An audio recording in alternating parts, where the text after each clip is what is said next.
Morning student, कैसे हैं आप? उम्मीद करता हूं आप सभी अच्छे होंगे। आज मैं आपको कंप्लीट चैप्टर 1 एक ही सिंगल वीडियो में कराने जा रहा हूं, मींस वन शॉट वीडियो जिसको बोलते हैं। चलिए तो आज स्टार्ट करते हैं। Chemical reaction and equation.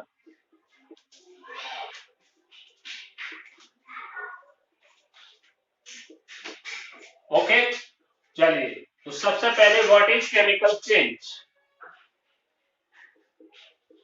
Chemical change क्या होता है? तो बेसिकली आप सभी जानते हैं केमिकल चेंज क्या होता है, जिसमें हमारा कंपोजिशन चेंज हो जाए। पहला इसकी खासियत क्या है? Composition of substance will change। Okay, दूसरा न्यू सब्सटेंस आर फॉर्म। तीसरा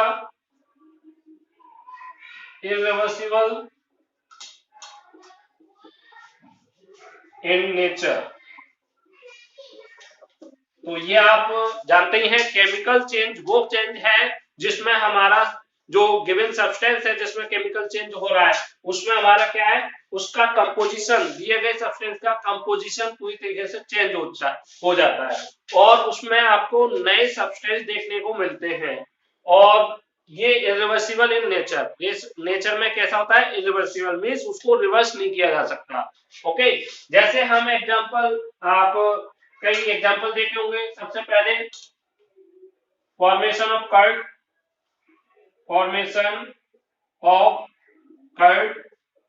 from milk.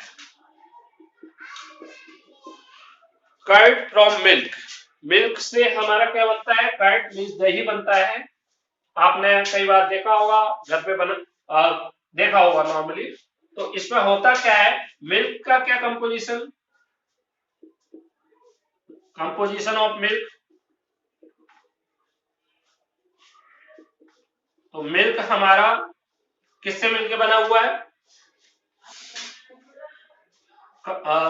Small particle of milk, small particle of milk. Okay, ये हमारा टेस्ट में कैसा होता है? टेस्ट देखें इसका तो हल्का सा मीठा या आप नमकीन कह सकते हैं, स्लाइटली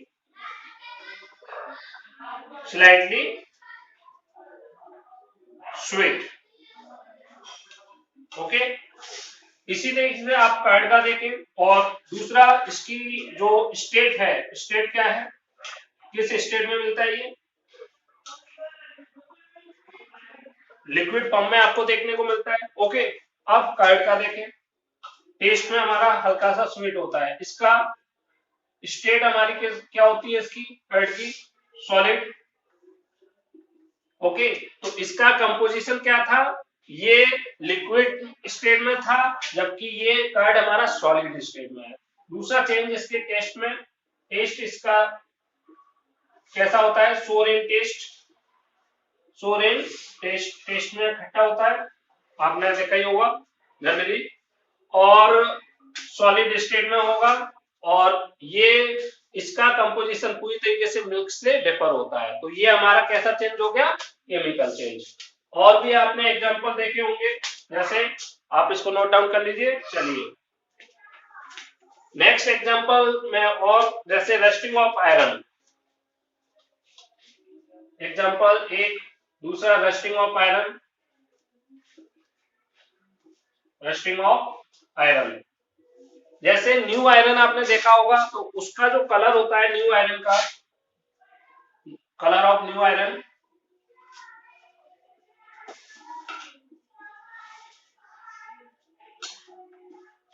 किस तरीके का होता है? हल्का सा ग्रे कलर का, आप कह सकते हैं ग्रे कलर जैसा। ओके, और जब इसमें रस्टिंग हो जाती है, रस्टिंग आयरन का कलर ऑफ रस्टिंग आयरन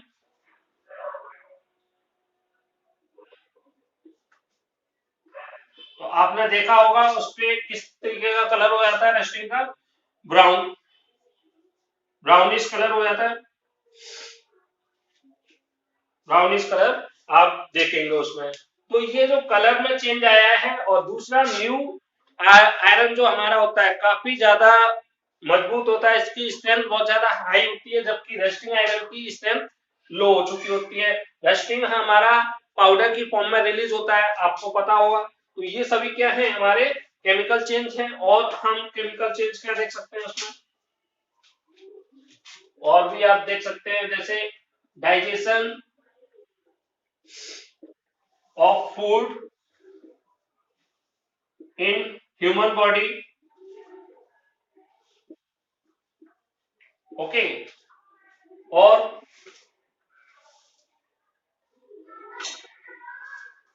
हमारा जैसे digestion of food in human body, इसमें कैसे आप देख रहे हैं, respiration in human, respiration in human, digestion, आपको पता है डाइजेशन हमारा फूड का किसकी वजह से होता है, जो एंजाइम्स प्रेजेंट होते हैं हमारे बॉडी में, एंजाइम्स, ये एंजाइम्स सिक्रेट करते हैं बाइल जूस, माइनेज, फैटी एसिड को चेंज करना, ये सभी जो प्रोसेस होते हैं किसके थ्रू होते हैं, हमारे एंजाइम्स। एंजाइम्स क्या होते हैं, कुछ केमिकल्स सब्सटेंस होते हैं हमारे, केमिकल सब्सटेंस जो हमारे क्या करते हैं, खाने को ब्रेक करने का काम करते हैं, okay.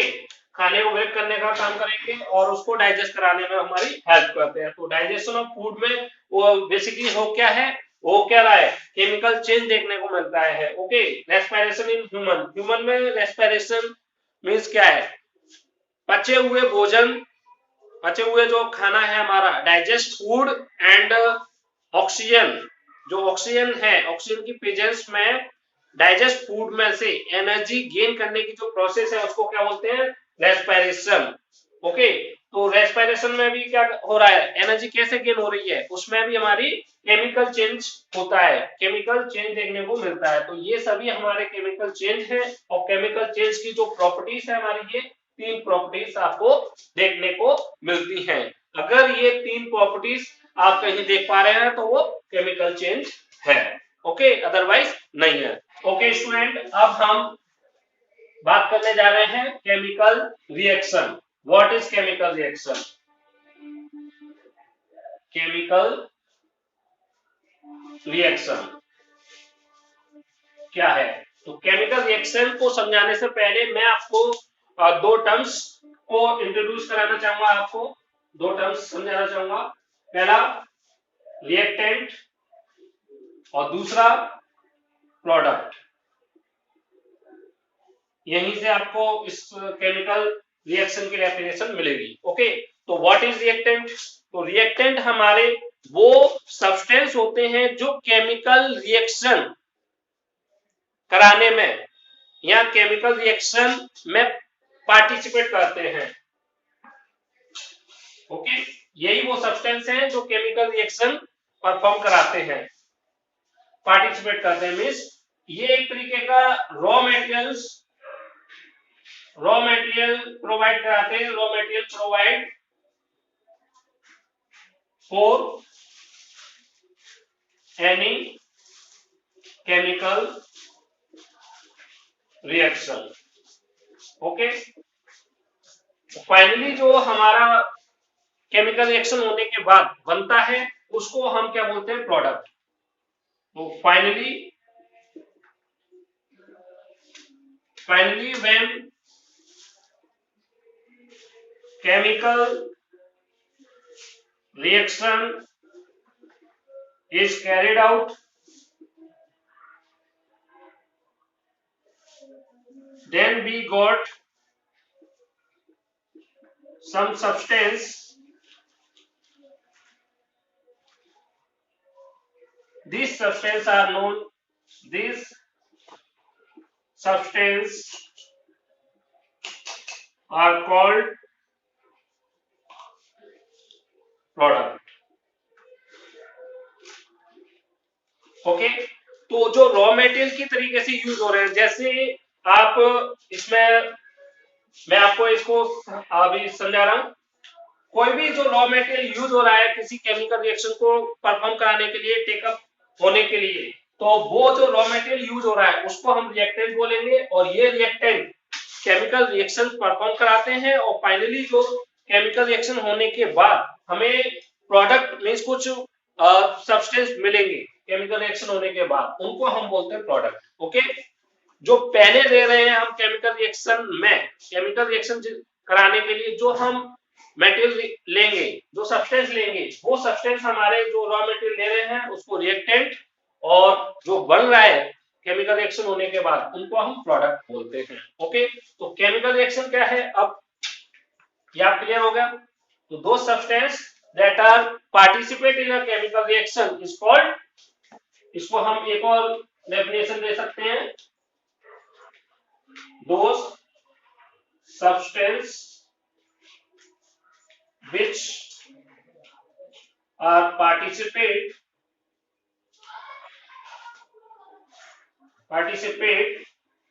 in a chemical change,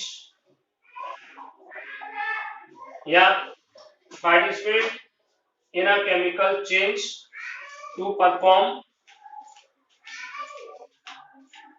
a chemical reaction।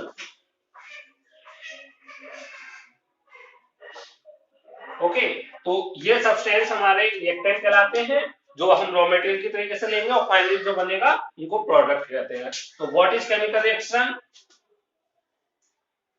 When reactant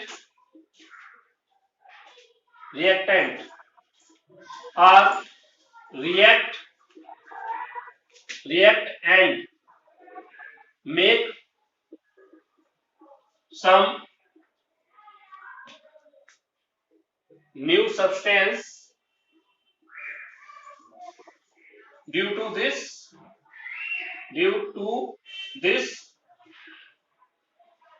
react or interaction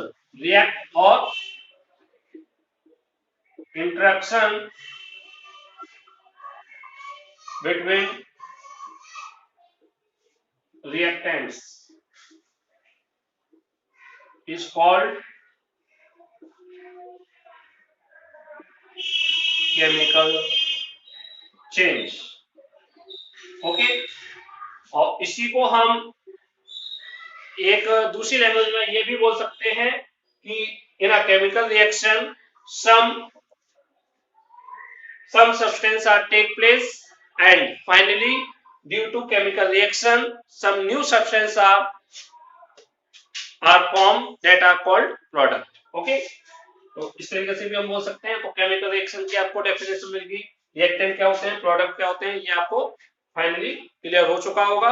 अब हम इसकी प्रॉपर्टीज देखेंगे, what is the characteristic of chemical reaction. Chemical reaction का आप यहाँ पे कैसे मीन्स निकालोगे, क्या आप देखोगे कैसे आप कहोगे ये केमिकल रिएक्शन। जैसे मैं आपको एक एग्जांपल दे रहा हूँ, यहाँ पे आपने जैसे कोई भी एक सिंपल एग्जांपल लेते हैं हम, जैसे हमने H2 मीन्स हाइड्रोजन गैस की रिएक्शन किससे करा दी, क्लोरीन से करा दी, क्लोरीन गैस। ओके, और हमारा क्या बन गया, हाइड्रोक्लोरिक एसिड बन जाता है। जब भी हम हाइड्रोजन गैस को क्लोरीन गैस से रिएक्ट कराएंगे तो हमारा हाइड्रोक्लोरिक एसिड बनता है। यहाँ पे ये as a raw material use किए गए हैं, रॉ मटेरियल, कच्चे मटेरियल की तरीके से यूज करे हैं। तो ये हमारे क्या होंगे, रिएक्टेंट, और फाइनली बना क्या हमारा, हाइड्रोक्लोरिक एसिड। तो ये हमारा क्या कहलाएगा, प्रोडक्ट। ओके, और जैसे मैं आपको नॉर्मली जैसे हमारा आयरन की रस्टिंग ऑफ आयरन ये क्या है, केमिकल चेंज है, केमिकल रिएक्शन कैसे हुई होगी। उसके लिए आपको पता होना चाहिए कि हमारा एक आयरन का कोई पीस होना चाहिए, iron piece. Okay, iron piece को जब ये वाटर के प्लस मॉइस्चर के संपर्क में आएगा, ओके, तो हमारा क्या होगा, जब ये आयरन पीस वाटर और मॉइस्चर के कांटेक्ट में आता है तो हमारा फाइनली उसकी रेस्टिंग हो जाती है और हम कह सकते हैं resting of iron, resting of iron आपको देखने को मिलेगी। ओके, तो इसमें ये जो तीनों सब्सटेंस हैं ये आपके रॉ मटेरियल की तरीके से यूज हो रहे हैं, रॉ मटेरियल, तो इनको हम बोलेंगे रिएक्टेंट, और जो रेस्टिंग ऑफ आयरन आपको फाइनली देखने को मिली है इसको हम बोलेंगे प्रोडक्ट। ओके, चलिए तो अब हम यहाँ पे आप कैरेक्टरिस्टिक ऑफ देखते हैं, इनके कैरेक्टरिस्टिक क्या है केमिकल रिएक्शन के, कैसे आप पहचानोगे कि केमिकल रिएक्शन हुई है किसी में। तो इसके हम characteristic of a chemical reaction. Okay, तो पहला इवोल्यूशन ऑफ गैस, ठीक है। Second change of state,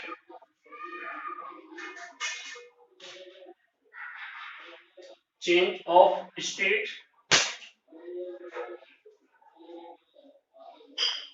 change in temperature,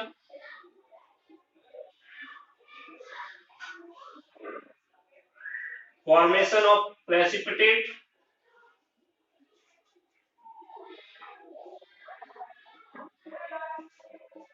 okay, तो या तो आप कोई रिएक्शन हुई है और उसमें आपको देखने को मिल रहा है कोई गैस इवॉल्व हुई है, गैस का रिलीज आपको देखने को मिल रहा है, या फिर आप देख पा रहे हैं change of state. State change means जो पहले मान लो सॉलिड नेचर में थी और बाद में वो लिक्विड स्टेट में चेंज हो गई, तो ये हमारा चेंज ऑफ स्टेट हो गया।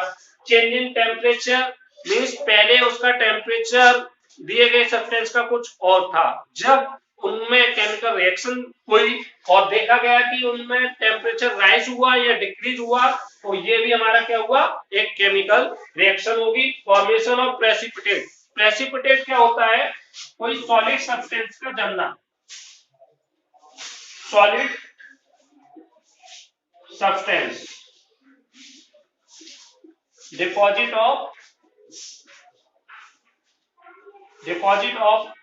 सॉलिड सब्सटेंस, इसको हम बोलते हैं प्रेसिपिटेट।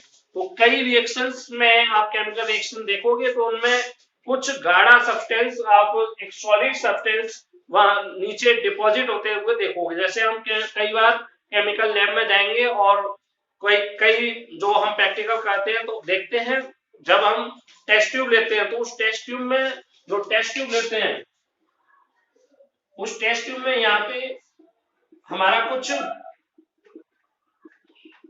सॉलिड नेचर का सॉलिड सब्सटेंस क्या हो जाते हैं, डिपॉजिट हो जाते हैं। ओके, तो इनको ही हम जो यहाँ पे ये सॉलिड सब्सटेंस डिपॉजिट हुआ है इसी को हम क्या बोलते हैं, प्रेसिपिटेट। ओके, अब आप क्लियरली समझ चुके होंगे। तो अब मैं वन बाय वन इनका एक एक एग्जांपल आपको यहाँ पे लिखा दे रहा हूं और उसको समझा देता हूं। ओके स्टूडेंट, अब मैं आपको एक एक एग्जांपल बताऊंगा। इवोल्यूशन ऑफ गैस, यहाँ पे आप देख रहे हैं जिंक, इसको हम क्या बोलते हैं, जिंक।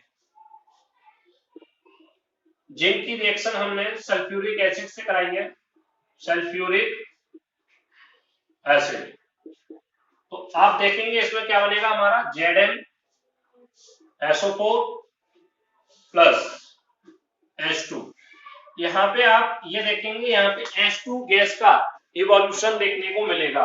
तो ये जो गैसेस रिलीज होती हैं, ये गैसेस भी एक इंडिकेशन देती हैं कि इसमें क्या हुआ है, एक केमिकल रिएक्शन पार्टिसिपेट हुआ, मींस केमिकल रिएक्शन हुई है, इसमें केमिकल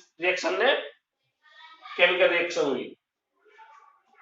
दूसरा change of state. Change of state का मींस क्या है, जैसे वैक्स, वैक्स आपको पता है कौन से नेचर में होता है, नॉर्मली सॉलिड नेचर का होता है। ओके, अब हमने क्या किया, इसका कंबशन, इसको जलाया, जलाने पे आपको पता है किस फॉर्म में चेंज हो जाएगा, लिक्विड फॉर्म में। ओके, तो यहाँ पे ये किस फॉर्म में था, सॉलिड।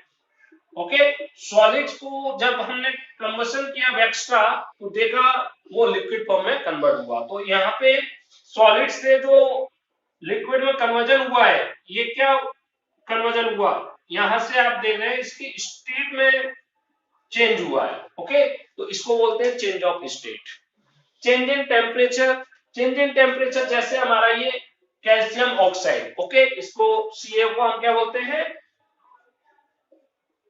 कैल्शियम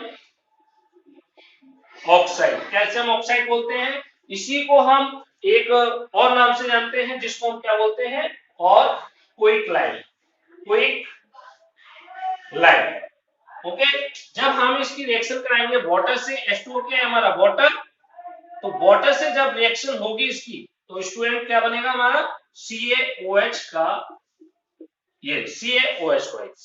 ओके, ये COH प्लस आपको यहाँ पे कुछ देखने को मिलेगा, हीट, टेम्परेचर इसमें आपको रिलीज होता हुआ दिखाई देगा। ओके, होता क्या है, हम यहाँ पे एक फ्लास्क लेंगे या कोई भी कांच का ग्लास टाइप का, उसमें हमने क्या लिया, कैल्शियम ऑक्साइड लिया, और इसमें मैंने वाटर इसमें ऐड कर दिया। वाटर ऐड करते ही मैं देखूंगा इस जो फ्लास्क लिया है अपना ग्लास का, उसका टेम्परेचर क्या हो जाएगा, टेम्परेचर हमारा इंक्रीज कर जाएगा। ओके, तो ये हमारा चेंज इन टेम्परेचर हो गया। Formation of precipitate, formation of precipitate, जैसे हम BaCl2, इसको बोलते हैं बेरियम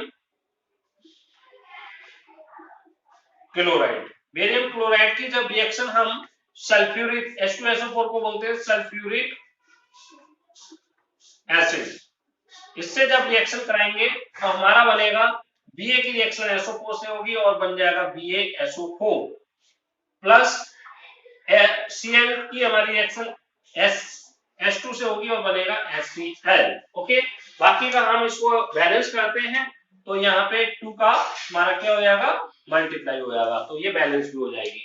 तो यहाँ पे आप देख रहे हैं प्रेसिपिटेट बना है BaSO4, ये आपको सॉलिड फॉर्म, जब आप रिएक्शन परफॉर्म कराएंगे तो टेस्ट ट्यूब में जो ये हमारा रिमेन बचा रह जाएगा सॉलिड फॉर्म में, सॉलिड फॉर्म में आपको देखने को मिलेगा, जिसको हम क्या बोलते हैं, प्रेसिपिटेट, प्रेसिपिटेट बोलते हैं इसी को। ओके, तो ये हुआ आपका, तो ये कैरेक्टरिस्टिक हो गए आपके केमिकल रिएक्शन के।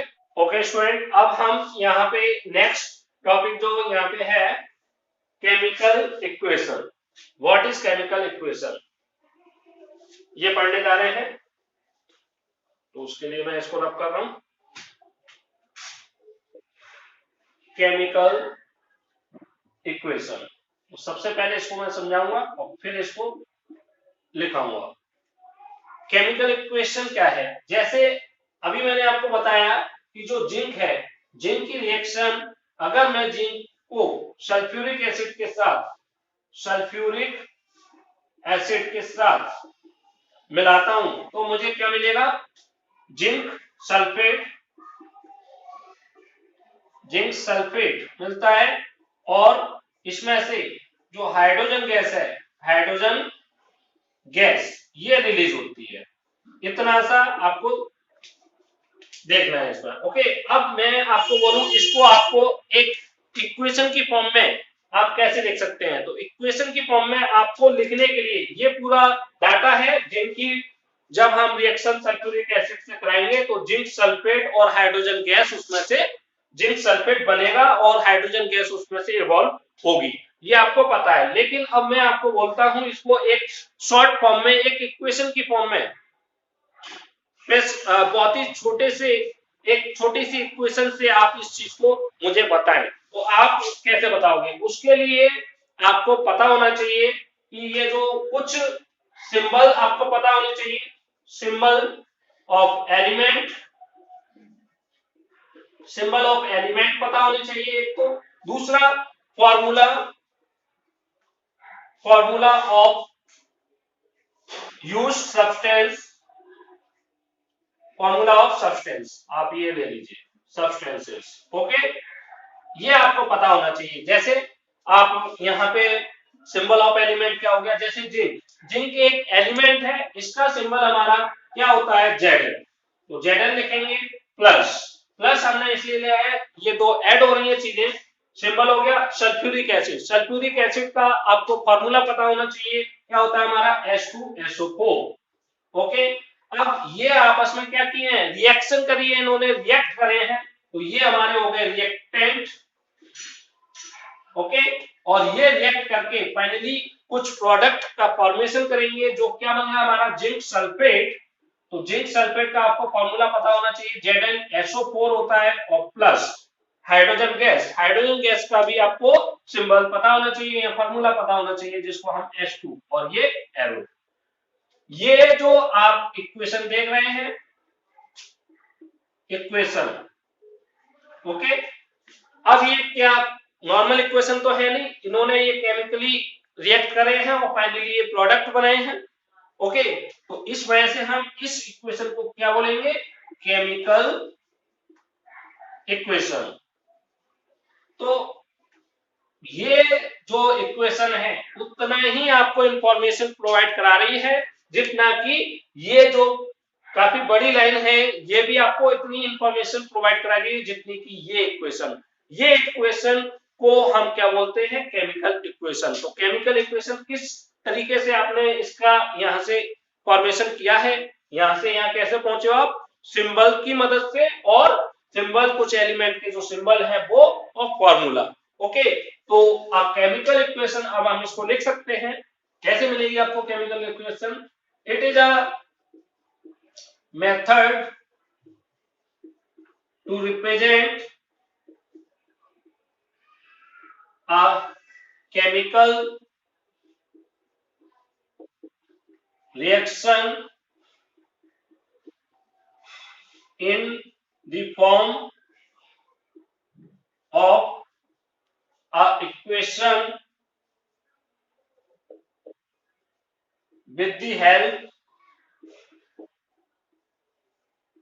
of symbol of elements, symbol of elements and formula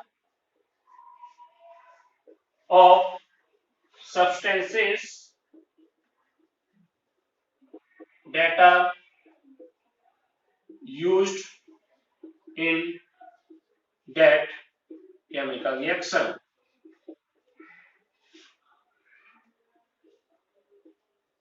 okay, तो ये आपकी केमिकल रिएक्शन हो गई। तो अब मैं आपको आगे की चीजें बताने जा रहा हूं। मैं आपको केमिकल रिएक्शन हमारी दो तरीके की होती है वो बताने जा रहा हूं, एक balance chemical reaction, balance chemical reaction, और दूसरी होती है हमारी अनबैलेंस केमिकल रिएक्शन। ओके, क्या होता है, तो बैलेंस केमिकल रिएक्शन, जैसे मैं आपको एक एग्जांपल दूंगा और फिर मैं आपको क्लियर इसको समझाऊंगा। जैसे Zn की हमारी H2SO4 से रिएक्शन होगी तो हमारा ZnSO4 प्लस H2 बनता है। ओके, अब यहाँ पे जितने भी एलिमेंट यूज हुए हैं, कौन कौन से एलिमेंट यूज हुए हैं इस पूरी रिएक्शन में, Zn, hydrogen, sulphur and oxygen. Okay, ये चार एलिमेंट्स यूज हुए हैं, एलिमेंट्स। ओके, और इधर मीन जो रिएक्टेंट वाली साइड में जो एलिमेंट्स के नंबर्स हैं, सेम नंबर आप यहां पे देख पा रहे हैं, number of elements in number of atoms in elements of reactant is equal to number of atoms in number of atom of each element each elements each element of reactant is equal to number of atoms of each elements in the product side और आप यहां पे लिख सकते हैं इन दी reactant side. तो जितने number of atom हमारे इधर जितने भी रिएक्टेंट, ये आप देख पा रहे हैं, ये हमारे क्या रिएक्टेंट, और रिएक्टेंट में हमारे ये सभी एलिमेंट यूज हुए हैं और यही एलिमेंट हमारे प्रोडक्ट साइड में भी यूज हुए हैं प्रोडक्ट। तो जितने नंबर ऑफ एटम यहाँ पे Zn के एटम कितने हैं, देखिए Zn के एटम हमारे लेफ्ट हैंड साइड, ये लेफ्ट हैंड साइड लिख ले रहा हूं और ये हमारी राइट हैंड साइड होगी, ठीक है। और एलिमेंट कौन कौन से यूज हुए हैं, Zn लेफ्ट हैंड साइड में नंबर ऑफ Zn 1, यहाँ पे भी 1 राइट हैंड साइड में, S के यहाँ पे 1, यहाँ पे भी 1, H के यहाँ पे 2, इधर भी 2, ओके। और O के उधर हमारे कितने हैं 4, इधर कितने हैं 4, ओके। और क्या है यहाँ पे Zn हो गया, हाइड्रोजन हो गया और ऑक्सीजन हो गया, क्लियर। तो आप देख पा रहे हैं इसमें सिंपली जितना लेफ्ट हैंड साइड में नंबर ऑफ एटम्स Zn के हैं उतना ही राइट हैंड साइड में नंबर ऑफ एटम्स Zn के हैं। जितना सल्फर के number of atoms left hand side में है उतने ही number of atoms right hand side में हमारे सल्फर के हैं, इसी तरीके से हाइड्रोजन और ऑक्सीजन के। तो जब दोनों साइड में number of atoms of each element in the reactant side, मतलब जो रिएक्टेंट साइड में जितने एलिमेंट यूज हुए हैं उनके जो नंबर ऑफ एटम्स हैं सिमिलर हो number of atoms of each element in the product side, तो इसको हम बोलते हैं बैलेंस केमिकल रिएक्शन, ओके। और जस्ट इसका अपोजिट होता है, जस्ट इसका अपोजिट, जो अपोजिट होगा वो अनबैलेंस्ड केमिकल रिएक्शन कहलाती है, ओके। तो ये आपका बैलेंस केमिकल रिएक्शन का एग्जांपल हो गया। अब मैं अनबैलेंस्ड केमिकल रिएक्शन का एक एग्जांपल लेके आपको बताता हूं कैसे आप अनबैलेंस्ड केमिकल रिएक्शन को देखोगे। जैसे हमारी इसका एग्जांपल, और इसको एक अदर नाम से जाना जाता है स्केलेटल केमिकल इक्वेशन। तो आप ये नाम भी याद रखें, ये दोनों अनबैलेंस या स्केलेटल केमिकल इक्वेशन एक ही होती है। जैसे हम Mg की रिएक्शन O2 से करें तो हमारा MgO बनता है, ओके। अब आप यहाँ पे देख पा रहे हैं Mg के जो है यहाँ पे 2 ही एटम्स यूज हुए हैं, वो 2 एलिमेंट यूज हुए हैं Mg और ऑक्सीजन। लेफ्ट हैंड साइड में आप देखिए और राइट हैंड साइड में देखिए, आप क्लियरली समझ पाएंगे कि ये अनबैलेंस है। Mg का लेफ्ट हैंड साइड में 1, इधर भी 1, right hand side left hand side में ऑक्सीजन के 2 है और लेफ्ट हैंड साइड में 1 है, ओके। तो ये हमारा क्या हो गए unbalance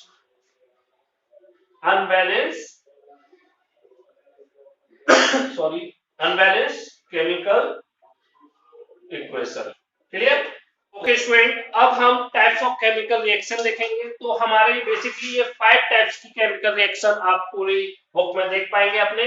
combination reaction, decomposition reaction, displacement reaction, double displacement reaction, oxidation and reduction reaction. तो सबसे पहले मैं बताने जा रहा हूं कॉम्बिनेशन रिएक्शन। कॉम्बिनेशन मींस क्या होता है, कोई भी 2 या 2 से अधिक चीजों को कंबाइन करना।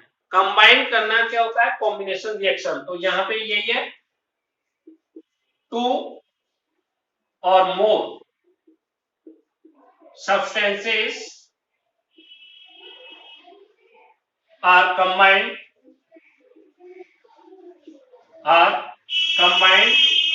and make a single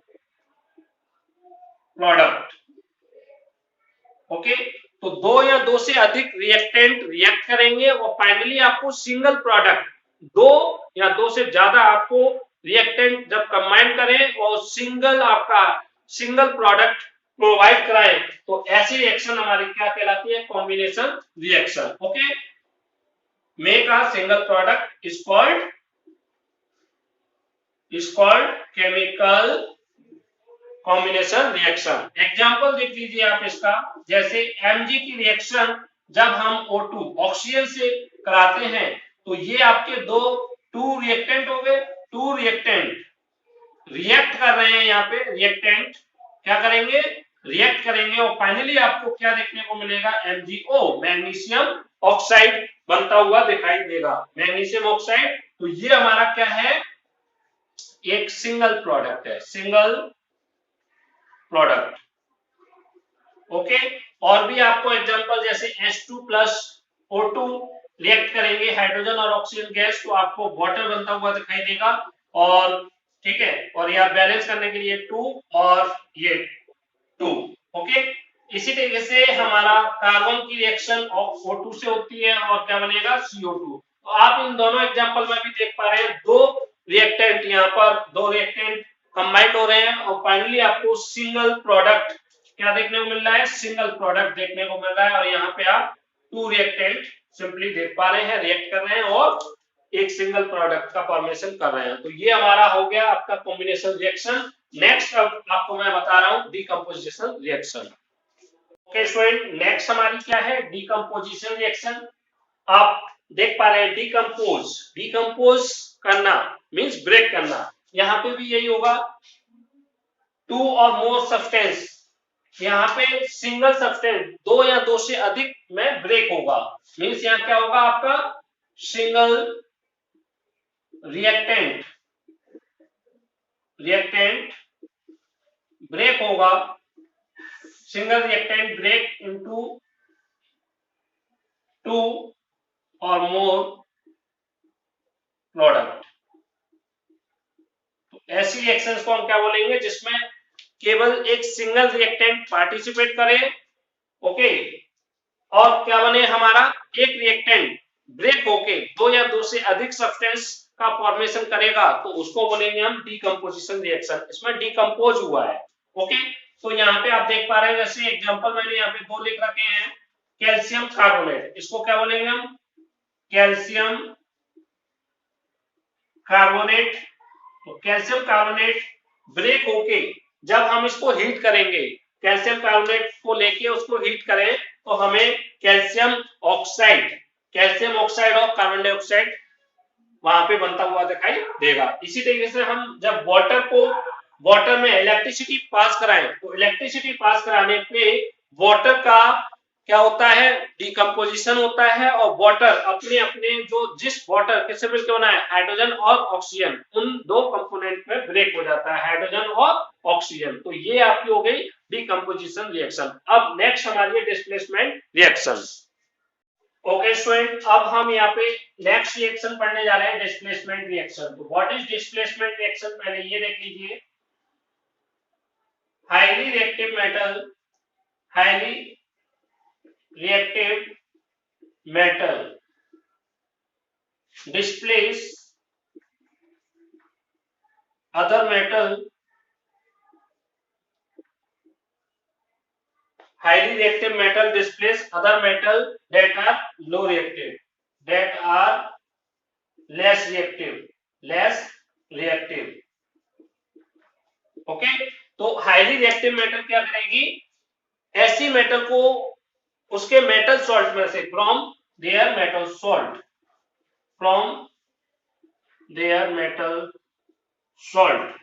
तो मेटल सॉल्ट जो है उसमें से हाईली रिएक्टिव मेटल दूसरे मेटल को डिस्प्लेस कर देगी उसके मेटल सॉल्ट में से। तो ये हमारी डिस्प्लेसमेंट, उसने क्या किया? उसके प्लेस को डिस्प्लेस कर दिया। तो इसमें से हम इसको क्या बोलेंगे? Displacement reaction. जैसे इसमें मैं आपको यहाँ पे एग्जांपल दे रहा हूं।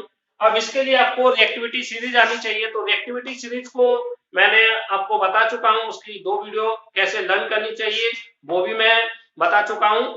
और क्या होती है वो भी मैं समझा चुका हूं, तो उसके लिए आप वो 2 वीडियो देख लीजिए, केवल 5-5 मिनट की वीडियो है। ओके, तो आप जनरली उनको देख सकते हैं। तो यहाँ पे मैं यहाँ पे समझाता जा रहा हूँ, आपको समझ में आ जाएगा।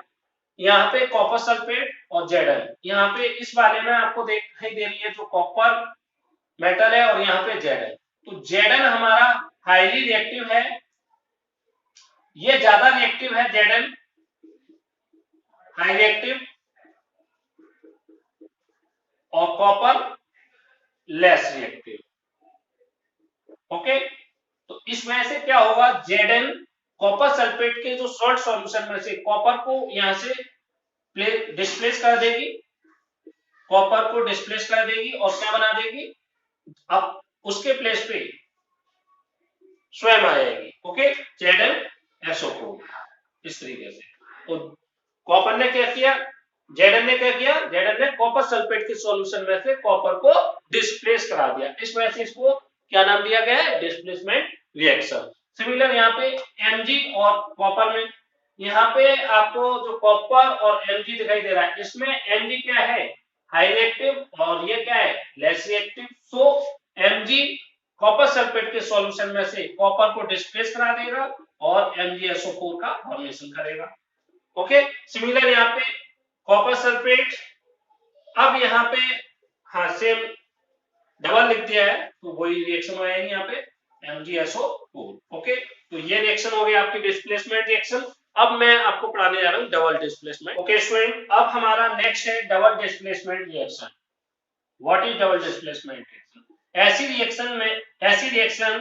ऐसी केमिकल रिएक्शन जिसमें हमारा क्या हो, exchange of ion, exchange of ions are take place are called those chemical reaction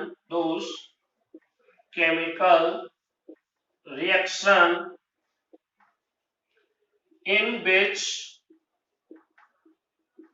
exchange of ions are take place are called double displacement reaction. Okay, अब ये मैंने एग्जांपल लिखे हैं यहाँ पे Ag और NO3। Ag पे हमारा कितना चार्ज होता है, मींस ये किस तरीके का आयन का फॉर्मेशन करेगा, Ag प्लस, और NO3 हमारा माइनस का फॉर्मेशन करता है, Na प्लस का फॉर्मेशन करता है, और Cl माइनस का फॉर्मेशन करता है।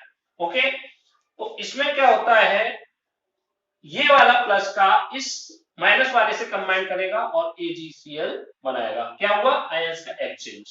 इसी तरीके से यहाँ पे NO3 माइनस का ये Na से रिएक्शन करेगा और NaNO3 बनाएगा। ओके, सिमिलर यहाँ पे ये Ba क्या बनाएगा, Ba+2 और Cl हमारा -1, ये Na+1 बनाता है और SO4 -2, ये चार्ज होता है। ये प्लस वाला इस वाले माइनस से कंबाइन करेगा, क्या बनाएगा, BaSO4, ये इससे कंबाइन करेगा, क्या बनाएगा, NaCl, और यहाँ पे Na के 2 और Cl के 2 है, इस वजह से 2 का मल्टीप्लाई हो जाएगा। ओके, तो ये हमारा क्या हो गया, आयंस का एक्सचेंज हुआ है, जो आयंस का आपस में एक्सचेंज हुआ है, डबल एक्सचेंज हुआ है, एक ये एक्सचेंज हुआ, एक एक्सचेंज ये हुआ, यहाँ पे डबल एक्सचेंज ऑफ आयन आपको देखने को मिला है, एक्सचेंज ऑफ आयन। सो हम इसको क्या बोलेंगे, डबल डिस्प्लेसमेंट रिएक्शन। ओके, अब लास्ट हमारे ये 2 टॉपिक बचते हैं, ऑक्सीडेशन एंड रिडक्शन। तो इसको भी अब हम कवर करने जा रहे हैं, चलिए देखते हैं।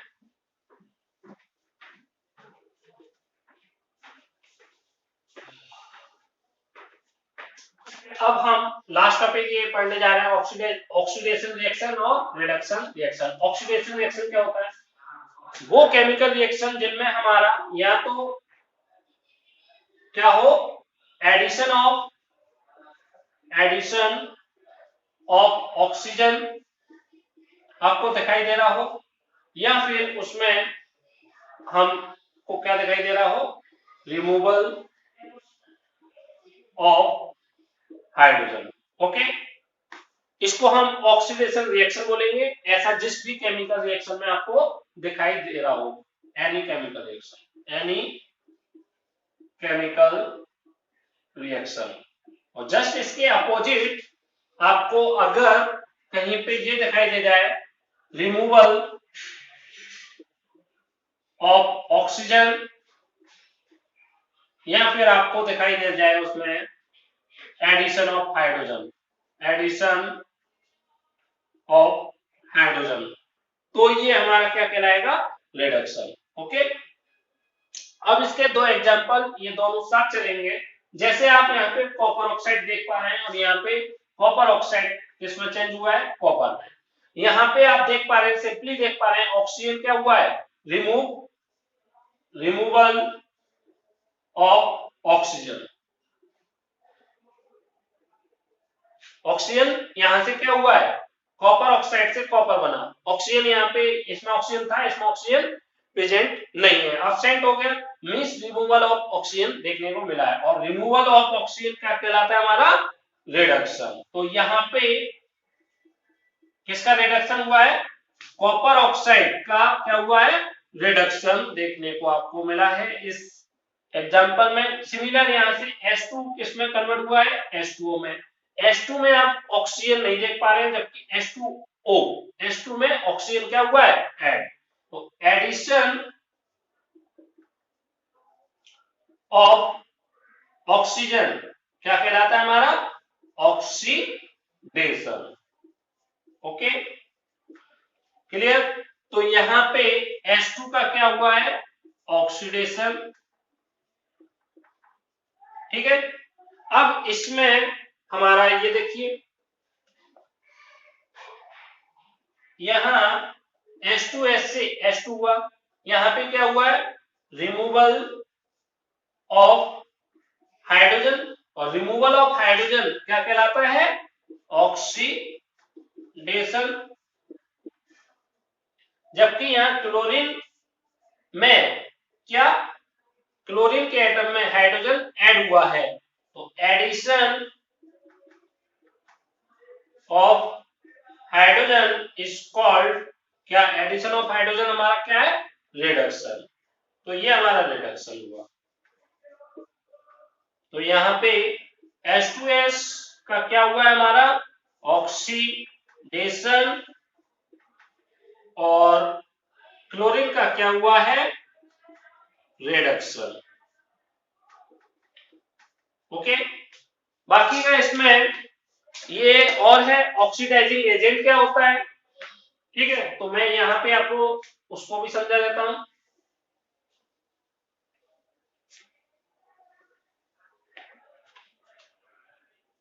ऑक्सीडाइजिंग एजेंट और रिड्यूसिंग एजेंट।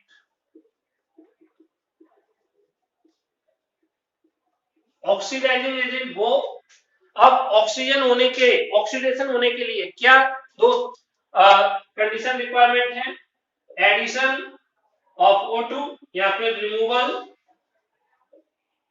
Of H2। अब इस दोनों के लिए कौन सा कंपाउंड या एलिमेंट जिम्मेदार है, कौन, who is responsible, who is responsible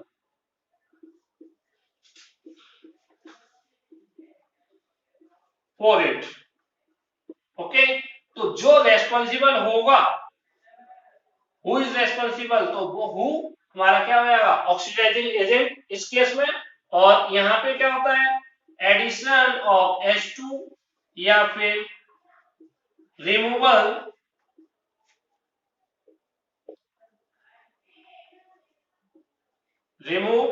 of O2। अब इसका भी कौन रेस्पॉन्सिबल है, वो रेस्पॉन्सिबल क्या हो जाएगा, रिड्यूसिंग एजेंट। माने जो ऑक्सीजन ऐड कराने के लिए जिम्मेदार होगा या फिर हाइड्रोजन को रिमूव करा रहा होगा, कौन सा वो एलिमेंट है, वो ऑक्सीडाइजिंग एजेंट हो जाएगा। जैसे इस एग्जांपल में देखते हैं, यहाँ CO2 का क्या हुआ है, रिडक्शन।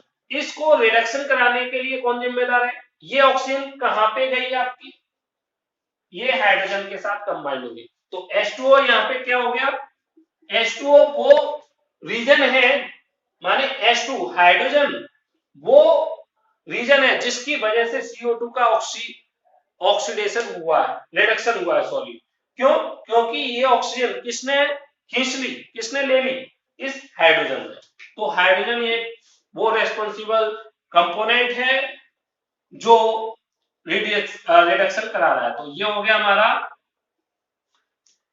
रिड्यूसिंग एजेंट और H2, ठीक है। और कॉपर ऑक्साइड ने वो ऑक्सीजन हाइड्रोजन को प्रोवाइड कर रही है।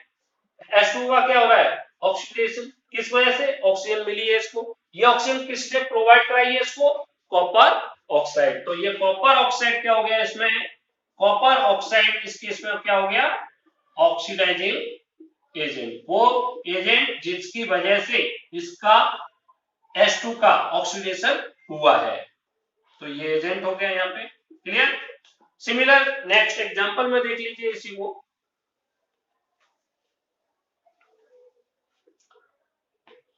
इस एग्जांपल में आप देखिए यहाँ पे H2S का क्या हुआ है, रिमूवल ऑफ हाइड्रोजन, ऑक्सीडेशन हुआ है। H2S का ऑक्सीडेशन हुआ है, कौन जिम्मेदार है, ये हाइड्रोजन किसके साथ कंबाइन कर गया, क्लोरीन के साथ। तो क्लोरीन ने हाइड्रोजन रिमूव हुई है, ये हाइड्रोजन किसने रिमूव करी है इससे, क्लोरीन ने। तो क्लोरीन वो जिम्मेदार हो गया किसके लिए, ऑक्सीडेशन के लिए। तो ये हो गया oxidising agent, oxidising agent, oxidising agent. और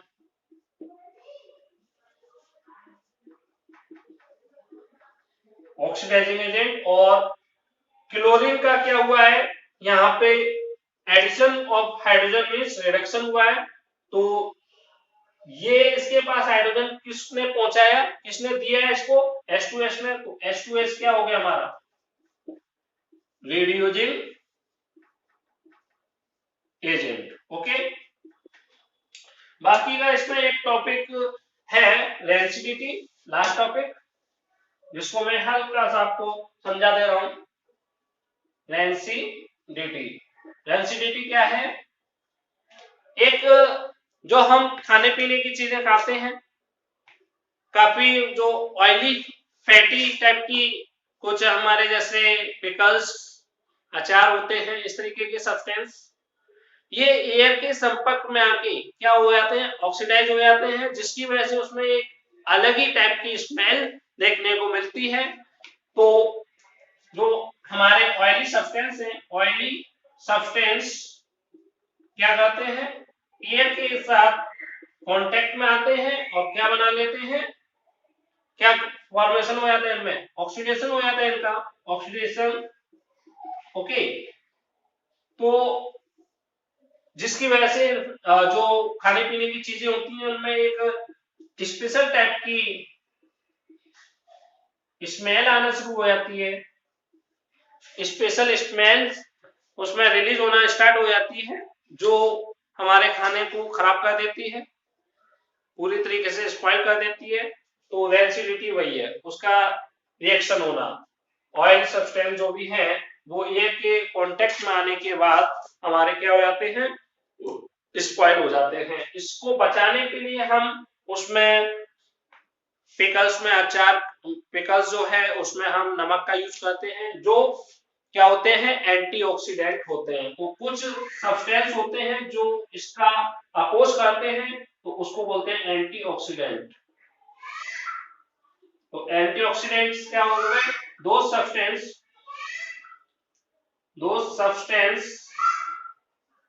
which oppose the oxidation of the substance।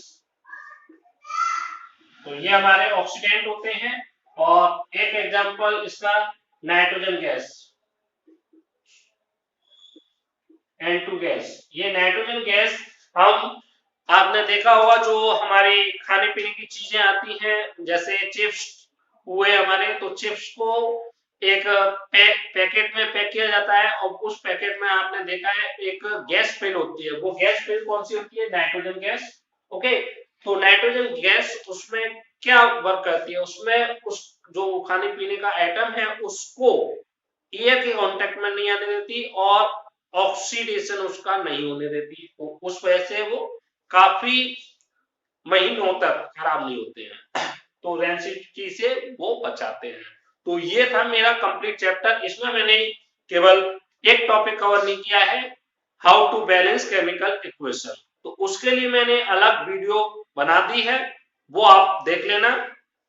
Okay, बाकी का आप प्रैक्टिस कीजिए। मैं नेक्स्ट वीडियो जल्द लेके आऊंगा। Thank you very much.